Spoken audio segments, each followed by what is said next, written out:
നമുക്ക് നിധിയുടെ സുധീഷിന്റെ നാളത്തെ നല്ലൊരു കഥ കേട്ടാലോ? എല്ലാ ദിവസവും ഉച്ചയ്ക്ക് പിറ്റേ ദിവസത്തെ നിധിയുടെ സുധീഷിന്റെ വിശേഷങ്ങൾ ചാനലിനകത്ത് അപ്ലോഡ് ചെയ്യുന്നുണ്ട് കേട്ടോ. കാണാൻ താല്പര്യമുള്ളവർ കയറി കാണുകയും വീഡിയോ ഇഷ്ടപ്പെടുവാണെന്ന് ലൈക്ക് ചെയ്യാനും മറക്കരുതേ. അങ്ങനെ നമ്മൾ കാണുന്ന ഒടുവിൽ സുഭാഷ് ഭയങ്കര സങ്കടത്തിലാണ്. സുനന്ദയുടെ വീട്ടിൽ നിന്ന് ഭയങ്കര പാട്ടും മേളവും ഒക്കെ കേൾക്കുന്നുണ്ട്. ആ സമയത്താണ് ഭാസ്കരൻ അങ്ങോട്ട് വന്ന് കുറെ ചിക്കനൊക്കെ കൊടുക്കുന്നത്. ഇത് കറി വെക്കാനൊക്കെ പറഞ്ഞിട്ട് പിന്നെ ബിരിയാണി ഉണ്ടാക്കാനും കൂടെ പറഞ്ഞു. ഇതെല്ലാം കേട്ട് കഴിഞ്ഞപ്പോൾ ഹരീഷിനും നികേഷിനും ഒന്നും ഒട്ടും അങ്ങോട്ട് സഹിച്ചില്ല. എല്ലാവരും ചീത്ത പറയുന്നുണ്ട് ഭാസ്കരനെ. ഇവിടെ സുഭാഷേണ് ആകെപ്പാടെ വിഷമിച്ചിരിക്കുമ്പോഴാണ്. ഭാസ്കരൻ ഇത് വല്ലതും പുതുമയാണോ? ഭാസ്കരൻ പറഞ്ഞു, പിന്നെ വിഷമിച്ചിരിക്കാൻ എന്താ, അവൻ്റെ തന്ത ചത്തുപോയെന്നൊക്കെ ചോദിക്കുന്നുണ്ടോ? അത് കേട്ടതും ദേഷ്യത്തോടു കൂടി സുധീഷ് പറഞ്ഞു, ഒന്നുമല്ലേ നിങ്ങളൊരു അച്ഛനല്ലേ, സുഭാഷേൻ്റെ അവസ്ഥ അറിയത്തില്ലെന്ന് ചോദിച്ചു. എന്താവസ്ഥ? എടാ നീ ഇത് പോയി കറി വെക്ക, കുറച്ച് വർക്കും ഒക്കെ ചെയ്യുക എന്നൊക്കെ പറഞ്ഞുകൊണ്ട് സുഭാഷിൻ്റെ കയ്യിലേക്ക് അതും കൂടി കൊടുത്തു. ഭാസ്കരൻ അങ്ങോട്ടേക്ക് പോകണം. ആ സമയം നിധി അതും കൂടെ മേടിച്ചിട്ട് പറഞ്ഞു, അതെ സുഭാഷ് ഏട്ടൻ പോയി റെസ്റ്റ് എടുത്തോളാൻ പറഞ്ഞു. വേണ്ട വേണ്ട അതൊന്നും സാരില്ല എന്ന് പറഞ്ഞു. വേണം, ഞാനിത് ഉണ്ടായിക്കോളാന്ന് പറഞ്ഞു. അപ്പോഴേക്കും ഹരീഷ് ചോദിച്ചു, അല്ല അതിന് നിധി അടുത്തേക്ക് ഇത് ഉണ്ടാക്കാൻ അറിയാവോ? ഞാൻ ഇവനോടും കൂടെ ചോദിച്ചോളാം എന്നും പറഞ്ഞിട്ട് നികേഷിനെ വിളിക്കണം. അയ്യോ എനിക്കൊന്നും ഉണ്ടാക്കാൻ അറിയത്തില്ല, നീ എന്നെ ഒന്ന് ഹെൽപ്പ് ചെയ്താൽ മാത്രം മതി, ഞാൻ തയ്യാറായിക്കോളാം, ഇങ്ങനെയല്ലേ ഓരോന്നൊക്കെ പഠിക്കണേന്ന് പറഞ്ഞു. ഒരു കാര്യം ചെയ്യുക, സുഭാഷ് ഏട്ടൻ അവിടെ പോയി ഇരുന്നോളാൻ പറഞ്ഞു. അങ്ങനെ സുഭാഷ് ഏട്ടനെ മുറിയിലേക്ക് പറഞ്ഞു വിടുവാണ്. ആ സമയത്ത് സുധീഷ് പിന്നാലെ പോയി. സുധീഷ് പിന്നാലെ എന്നിട്ട് ചോദിച്ചു, എന്താ സുഭാഷ് ഏട്ടാ? സുഭാഷ് ഏട്ടൻ ഭയങ്കര സങ്കടമാണെന്ന് ചോദിച്ചു. അത് പിന്നെ വിഷമിക്കൊന്നും വേണ്ട, അവർ പാട്ട് വെച്ച് ആഘോഷിക്കട്ടെ, സങ്കടപ്പെടാന്ന് പറഞ്ഞു. എന്നാലും ആ ചെക്കൻ ആരല്ലെന്ന് അറിയത്തില്ലല്ലോ, ഒരു പക്ഷേങ്കിൽ മോശപ്പെട്ട ചെക്കനാണെങ്കിൽ എനിക്ക് സങ്കടം ആവിടെന്ന് പറഞ്ഞു. അതൊന്നും ഓർത്ത് സുഭാഷ് ഏട്ടൻ ഇനി വിഷമിക്കേണ്ട കാര്യമൊന്നും ഇല്ലയെന്ന് പറഞ്ഞു. പിന്നീട് സുധീഷ് അങ്ങോട്ടേക്ക് വരുവാണ്. ആ സമയത്ത് നികേഷ് പറഞ്ഞു, എന്നാലും ഇത് കുറച്ച് കഷ്ടം, അവരെന്ത് ഓളിയത്തിലാണ് പാട്ട് വെച്ചിരിക്കുന്നത്, മനഃപൂർവ്വം നമ്മളെ കേൾപ്പിക്കാൻ വേണ്ടിട്ടാന്ന് പറഞ്ഞു. ആ സമയത്ത് ഹരീഷ് പറഞ്ഞു, അല്ല എനിക്ക് മനസ്സിലാകാത്തൊരു കാര്യമുണ്ട്, സുഭാഷ് ഏട്ടൻ ഇനി എന്തിനാ വിഷമിച്ചിരിക്കണേ? അപ്പോഴേക്കും നിധി അങ്ങോട്ടേക്ക് വന്നു. നിധി വന്നിട്ട് പറഞ്ഞു, പിന്നെ സുഭാഷ് ഏട്ടന് സങ്കടം വരാതിരിക്കുവോ? സുഭാഷ് ഏട്ടൻ്റെ മനസ്സിലുണ്ട് സുനന്ദയുടെ മുഖം, അങ്ങനെ പെട്ടെന്നൊന്നും മറക്കാൻ പറ്റുന്ന കാര്യമല്ലെന്ന് പറഞ്ഞു. അത് കേട്ടപ്പോൾ സുധീഷ് പറഞ്ഞു, അല്ല ആ ചെക്കൻ ആരാന്ന് അറിയുമായിരുന്നെങ്കിൽ. അത് കേട്ടപ്പോൾ നികേഷ് ചോദിച്ചു, എന്തിനാ ചെക്കൻ ആരാന്നറിയണേ, അതുകൊണ്ട് എന്താ ബലം ഇരിക്കണമെന്ന് ചോദിച്ചു. അല്ല ഒരു പക്ഷേ സുഭാഷ് ഏട്ടനേക്കാളും നല്ലതാണോ മോശമാണെന്ന് അറിയായിരുന്നു, മോശമായാൽ മതിയായിരുന്നു, അങ്ങനെ തന്നെ വേണമായിരുന്നു, കാരണം സുഭാഷ് ഏട്ടനെ പോലെ നല്ല യോഗ്യനായ ഒരാളെ തള്ളിക്കളഞ്ഞിട്ടല്ലേ, അതാ ഞാൻ പറഞ്ഞേ, കാണാൻ അത്ര ഭംഗിയുടെ ആവശ്യമൊന്നും ഇല്ലായിരുന്നു. അത് കേട്ടപ്പോൾ നികേഷ് പറഞ്ഞു, അല്ല വരാൻ പോകുന്ന ചെക്കന് കെട്ടാൻ പോകുന്ന ചെക്കന് ഏതാണ്ട് ദുബായ്ക്കാരനെന്നല്ലേ പറഞ്ഞേ? ഹരീഷ് പറഞ്ഞു, അതെ, ഈ പറയുന്ന സുനന്ദയുടെ അച്ഛൻ്റെ കൂടെ ജോലി ചെയ്യുന്നതെന്നാ പറഞ്ഞേ. അത് കേട്ടപ്പോൾ നിധി പറഞ്ഞു, എന്തിനാ ഇനിയിപ്പോൾ എന്തിനാ അവിടേക്ക് പോകുന്നേ? അവിടേക്ക് പോയി ആരും ചെക്കനെയൊന്നും കണ്ട കാര്യമില്ല. സുനന്ദയോട് ഞാൻ വിളിച്ചിട്ട് കാര്യങ്ങളൊക്കെ പറഞ്ഞില്ലേ? നിധിക്ക് ഭയങ്കര ദേഷ്യമായിരുന്നു. അവൾ എന്നിട്ട് ക്ഷേത്രത്തിൽ വരാമെന്നും പറഞ്ഞ, എന്നിട്ട് നമ്മളെ പറ്റിച്ചില്ലേ? അപ്പം പിന്നെ എന്തിനാ, അതിൻ്റെ ആവശ്യമുണ്ടോ? ആരും അങ്ങോട്ടേക്ക് പോകണ്ടെന്ന് പറഞ്ഞു. അപ്പോഴേക്ക് സുധീഷ് പറഞ്ഞു, അങ്ങനെയല്ലല്ലോ, ആ ചെക്കൻ ആരാന്നറിയാനൊരു ആകാംക്ഷയുണ്ട്. അത് കേട്ടപ്പോൾ നികേഷ് പറഞ്ഞൊരു കാര്യം ചെയ്യാം, ഞാൻ പോയി അന്വേഷിച്ചിട്ട് വരാമെന്ന് പറഞ്ഞു. എന്ത് ചെക്കൻ ആരാന്ന്? ഹരീഷ് പറഞ്ഞോ, ചെന്ന് കയറി കൊടുത്താലും മതി. എടാ നിന്നെ അങ്ങോട്ട് അവർ കയറ്റുമെന്ന് തോന്നുന്നുണ്ടോ? അപ്പോഴേക്ക് സുധീഷ് പറഞ്ഞു, ഞാൻ പോയിക്കൊള്ളാന്ന് പറഞ്ഞു. നിധി പറഞ്ഞു, നിങ്ങൾക്കൊക്കെ ഇത് എന്താ അത്? ആ കല്യാണ വീട്ടിലേക്ക് പോകേണ്ട കാര്യമുണ്ടോ? അതൊക്കെ വലിയ പ്രശ്നമാവെന്ന് പറഞ്ഞു.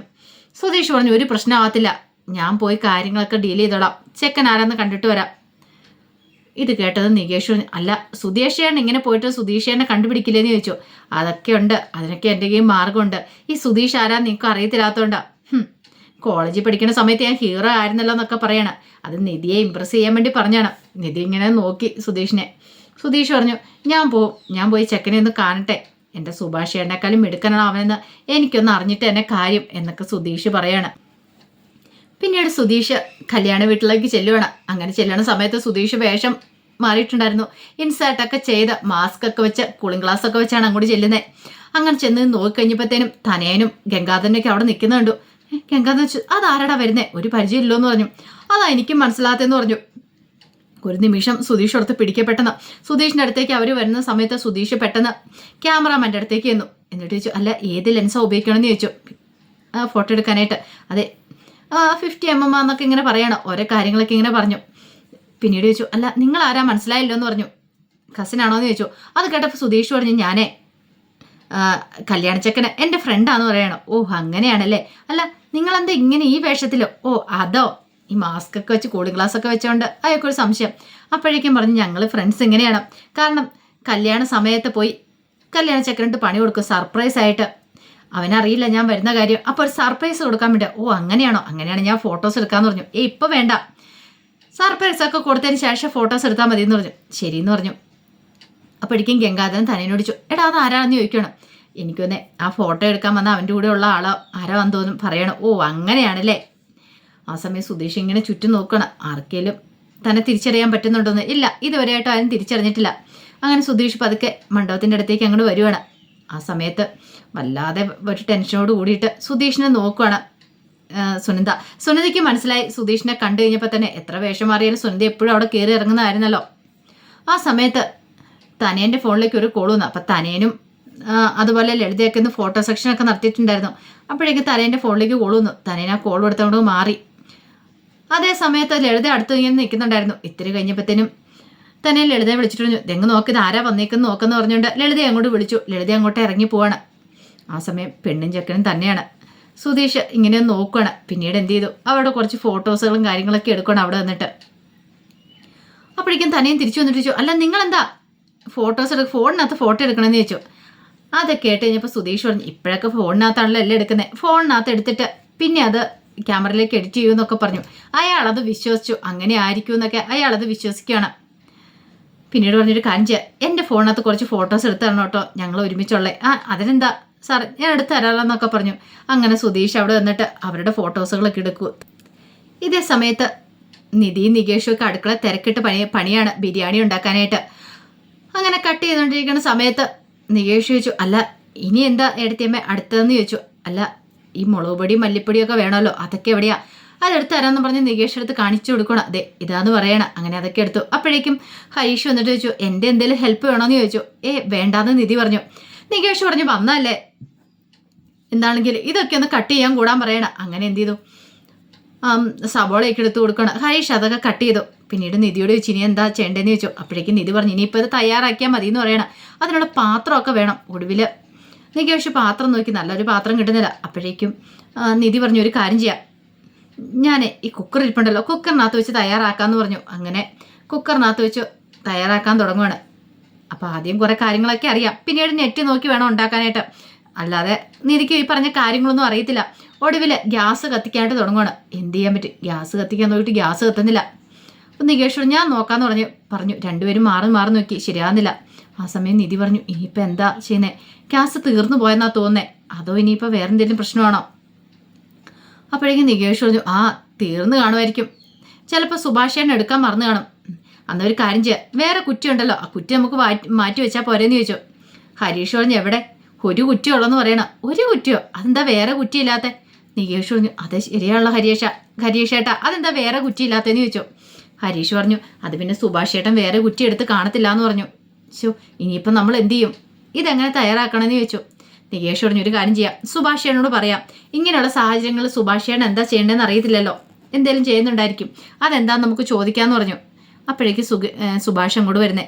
സുഭാഷ് വന്നിട്ട് എന്താടാ, എന്താ കാര്യം എന്താ? അത് പിന്നെ ഗ്യാസ് ഇല്ലാന്ന് പറയണം.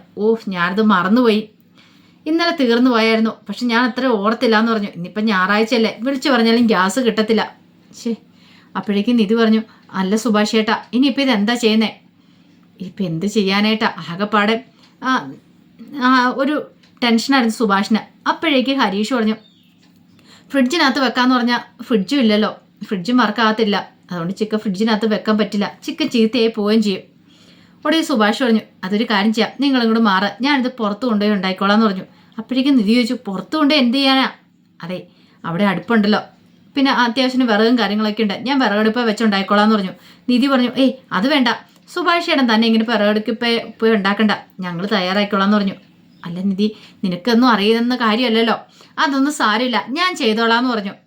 നികേഷ് പറഞ്ഞു, അല്ലാതെ നിധി ചേച്ചി അറിയത്തില്ലെങ്കിൽ സുഭാഷിനോട് പറഞ്ഞാൽ മതി, നമുക്ക് ചെയ്യാനുള്ളതല്ലേ ഉള്ളൂ, നമുക്ക് ചെയ്യാമെന്നൊക്കെ പറഞ്ഞു. സുഭാഷ് ചേട്ടൻ പോയി റെസ്റ്റ് എടുത്തോളാൻ പറഞ്ഞു. അങ്ങനെ സുഭാഷിനെ വീണ്ടും അങ്ങോട്ടേക്ക് പറഞ്ഞു വിട്ടു.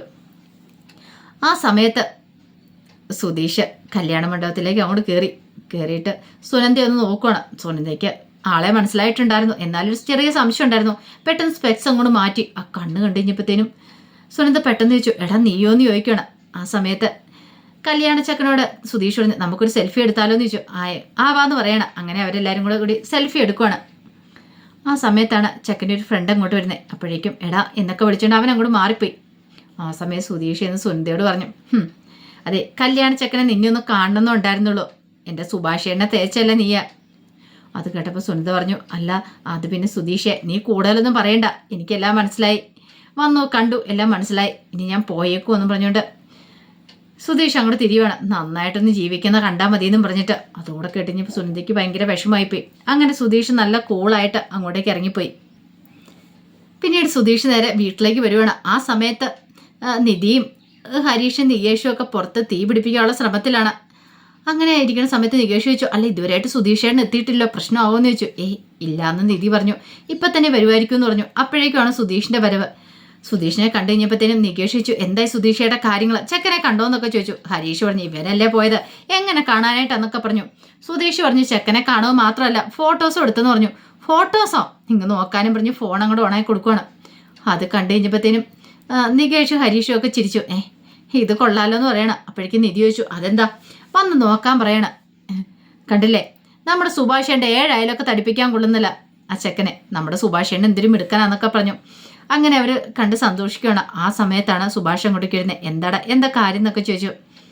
സുധീഷ് പറഞ്ഞു, സുഭാഷേണ് ആ ചെക്കനെ കണ്ട സുനന്ദയുടെ ഒന്ന് കണ്ടു നോക്ക്, ഇതിനേക്കാളും 100 ഭേദം സുഭാഷേണ്ണാന്ന് പറഞ്ഞു. അപ്പോഴേക്കും സുഭാഷ് പറഞ്ഞു, അങ്ങനെയൊന്നും പറയരുതടാ സുധീഷേ, പിന്നെ പറയാതെ, അവളുടെ അഹങ്കാരത്തിന് കിട്ടിയ ശിക്ഷ അവൾക്ക്, മര്യാദയ്ക്ക് അവളോട് വരാൻ പറഞ്ഞല്ലേ ക്ഷേത്രത്തിലേക്ക്, എന്നിട്ട് അവള് വന്നോന്നൊക്കെ ചോദിച്ചു.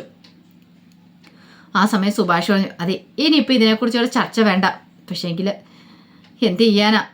ആ സമയം നീതി പറഞ്ഞു, അല്ല സുഭാഷ് എന്തിനാ ടെൻഷൻ അടിക്കുന്നത്, അല്ല സുനന്ദയ്ക്ക് ഇതിനേക്കാളും കുറച്ച് നല്ലൊരു ചെക്കൻ കിട്ടിയാനോ അല്ലേ, ഇച്ചിരി നല്ലൊരു പയ്യനെ കിട്ടിയാനോ അല്ലേന്ന് ചോദിച്ചു. അത് കേട്ടപ്പോൾ നീതി പറഞ്ഞു, സംശയമുണ്ടോ, എന്താണെങ്കിലും ഇതിനേക്കാളും നല്ല ഭംഗി സുഭാഷിയെ കാണാൻ തന്നെയാ, പക്ഷെ അവൾക്ക് വിധിച്ചിട്ടില്ല എന്നൊക്കെ ഇങ്ങനെ നിധിയും പറയാണ്. ഒടുവിൽ സുഭാഷ് പറഞ്ഞൊരു കാര്യം ചെയ്യാം, നിങ്ങൾ അകത്തേക്ക് ഏൽപ്പിക്കോ, ഞാൻ തന്നെ പാചകം ചെയ്തോളാം എന്ന് പറഞ്ഞു. അത് ശരിയാകത്തില്ല, ഇത്ര സമയമായിട്ട് അടുപ്പ് തീ പോലും പിടിപ്പിച്ചിട്ടില്ലോ, ഇതൊക്കെ ഞാൻ ചെയ്തോളാം, ഞാൻ ചെയ്യുന്ന ജോലിയല്ലേ, അല്ല നിങ്ങൾക്ക് ഇന്നും പരിചയമില്ലല്ലോ എന്നൊക്കെ പറഞ്ഞു. ഒടുവിൽ അങ്ങനെ നിധിയൊക്കെ സമ്മതിക്കുകയാണ്. സുഭാഷ് ബിരിയാണി ഉണ്ടാക്കാൻ തുടങ്ങുക. അപ്പോൾ അതിൻ്റെ വിശേഷങ്ങളൊക്കെ നമ്മൾ നാളെ കാണുന്നത്. ആ വിശേഷങ്ങൾക്കായി നമുക്ക് എല്ലാവർക്കും കാത്തിരിക്കാം കേട്ടോ. ഒരിക്കൽ കൂടി എല്ലാവർക്കും ശുഭദിനം നേർന്നുകൊണ്ട് നിർത്തുന്നു. നന്ദി.